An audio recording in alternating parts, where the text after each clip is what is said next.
What's going on? All right, hey, we are going to take a look today at the last section in the first half of this chapter.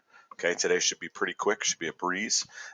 We are going to take a look today at scientific notation. I would have a strong feeling that you guys are pretty good in this area, so we're not going to spend a ton of time. However, when you're dealing with exponents in terms of their properties and rules, scientific notation is something obviously that gets used quite a bit. So we are going to take a look through some of these examples here, making sure that we can convert between standard form. So a standard form would basically be the number written out and then transferring it into scientific notation or vice versa. And then quickly, how do I multiply and divide with that? Obviously, I can use a calculator, but if we use our properties, the product rule and quotient rule, we can also do this pretty quickly. So number one, can I express a number in scientific notation today? And then secondly, can I find those products and quotients? Can I multiply and divide? All right. So what is scientific notation? Well, scientific notation obviously is a way to express a number that's either too big or too small to be written conveniently. And so there is a form of how to do that. And it is right here. Okay. And in that form, the most important part is going to be this beginning right here, that value must be a single digit, something greater than or equal to 1, but something that is less than 10. And because we multiply by a power of 10, all we simply need to do is move our decimal point. All right, so let's take a look at this a couple times. Okay, if we look at this number, that would be what, 4 billion or 4 trillion 62 billion. Okay, it's probably my bank account here in the next 4 to 6 weeks after my stimulus check.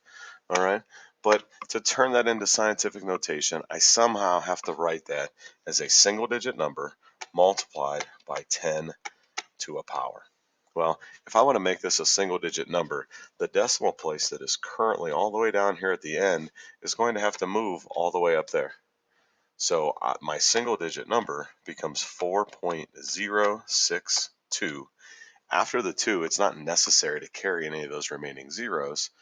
Now I just simply need to gather up how many place values that I move the decimal. So in groups of 3, 6, 9, I moved it 12 total spaces. So this becomes 4.062 times 10 to the 12th, implying that if I moved my decimal that is now between the 4 and the 0, 12 units to the right, I would get the standard form number coming back. Now, in the reverse, a number that is extremely small can also be written in scientific notation, okay, by simply still moving the decimal place. So 8.23 times 10, oh, we got a little problem going on here, times 10. But in this case, now I'm moving my decimal place in the opposite direction. 1, 2, 3, 4, 5, 6, 7 units. So this becomes times 10 to the negative 7th power. So we're going in the opposite direction. Okay, so I can do this for numbers that are very large or very small. So quickly looking at this one here, okay, I know it can't be choice D. That has a negative exponent. This number is not small. It is quite large. 458 million. Okay, that decimal place is going to have to go all the way between the 4 and the 5. We can see that works on all three choices there. How many moves to get it from its current location to where it needs to be now? 3, 6, 7, 8. So it's going to have to be choice C. All right. And again here, a number that is very small. I know that's not it. I know that one's not it. Those are both positive powers.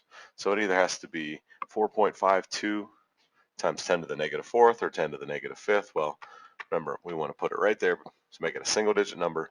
1, 2, 3, 4, 5. Gonna have to be choice D. All right. Okay. So, if we want to take something that's in scientific notation and move it to standard form, all right, to expand it out, this times 10 to the 5th says I want to move that decimal 5 units to the right. Well, I already have to move it 1, 2 units to the right. Now, if I want 5, 1, 2, 3 more units, leaves me with 649,000 as a total answer. Okay, so please remember that the 5 does not mean 5 zeros. It means 5 place values. And in this particular case, I needed to move it 2 place values to get to the end of the value, and then 3 more after that. In this one here, times 10 to the negative third. Now I'm moving to the left. So 1.8, but I'm moving 3 units to the left. 1, 2, 3 units to the left. There's my new place value. So my answer here becomes 0.0018.